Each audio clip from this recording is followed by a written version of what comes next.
بسم الله الرحمن الرحيم. فرمودەی ژمارە 13 سپاسی خواکەین کە هەتا فرمودەی ژمارە 13 هیدایەتی داوین و لە خزمەت فەرمایشتەکانی پێغەمبەری خوا داین صلی الله عليه وسلم. بەڕێزان، ئەم فرمودەیە ڕاشکاو بین لەگەڵ خۆمانە، هیچ ئاسان نییە جێبەجێکردنی.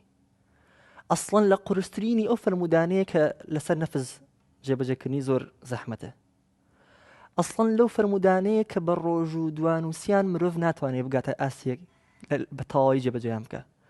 ڕاهێنان و تەمرینی قورسی دەوێت تاوەکو جورئەتی ئەوەمان هەبێ بڵین ئەم فرمودە پیرۆزەمان لە ناخماندا جێبەجێ کردووە.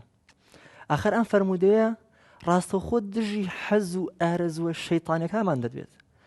آخر فەرمایشتی پێغەمبەری خوا صلی الله عليه وسلم لەم فرمودەیەدا دژی ئەو شەیطانەمان فەرمامان پێ دەکا کە حەزی لێ دووبەرەکی و ناکۆکی و شەڕ و ئاژا بخاتە بینمانەوە، لە یەکتری بمانتۆرێنێ، عاجز و خراپکاری بخاتە نێوانمانەوە. ئەم فەرمودەیە جێبەجێکردنی زۆر قورسە بۆ نەفس، بەڵام ئەجرەکەی بێگومان زۆر گەورەیە. هێندەی قورسی جێبەجێکردنەکەشی ئەجری بێگومان گەورەترە بێ لای خوا. فەرمودەکە دەقەکەی بە کوردی پێغەمبەری خوا صلی الله عليه وسلم فەرمێ پەیوەندی لەگەڵ ئەو کەسەدا دامەبڕە کە لەگەڵ تۆدا پسڕاندوویەتی.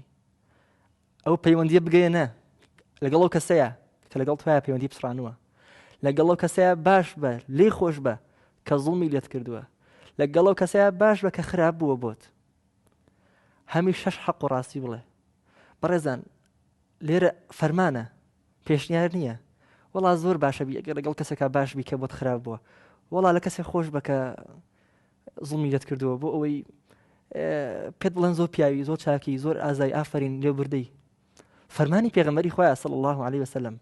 ئێمەش بەم فەرمانە لە خوا نزیک ئەبینەوە جەل جەلالوه. بەڵام بیرمان نەچێ لێ خۆشبوون لە کەسێک کە زوڵمی لە بەرامبەر کردوین ئاسان نییە. حتما ئەو کەسێکی ئێستا ئەم ڤیدیۆیە ئەبینێ و خۆشم کاتێک قسە ناکەم هەندێک ڕووداوی قورسی ژیانمان بیر دەکەوێتەوە، ئەزانین جێبەجێکردنی فەرمایشتی پێغەمبەر صلی الله عليه وسلم لێبوردەیی بەرامبەر ئەو کەسانی خراپیان بەرامبەر کردوین چەندێک قورسە.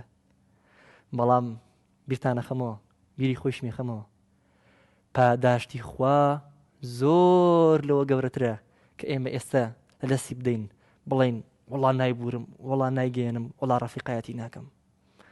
ئاگامان لێبێ بە پێداگری لەسەر عینادی و خراپی و تووڕەیەکانمان زیاتر شەیتان خۆشبەختەکەین، ئەو ئەیباتەوە نەک ئێمە.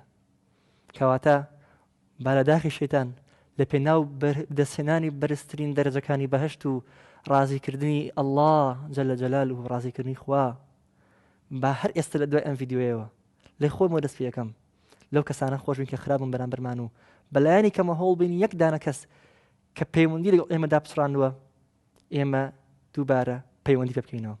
فەرموو تەلەفۆنی بکەن، هیچی تێناچێ. خوای گەورە بتان پارێزێ. وەسەلامو عەلەیکم وەڕەحمەتوڵڵاهی وەبەڕەکاتوه.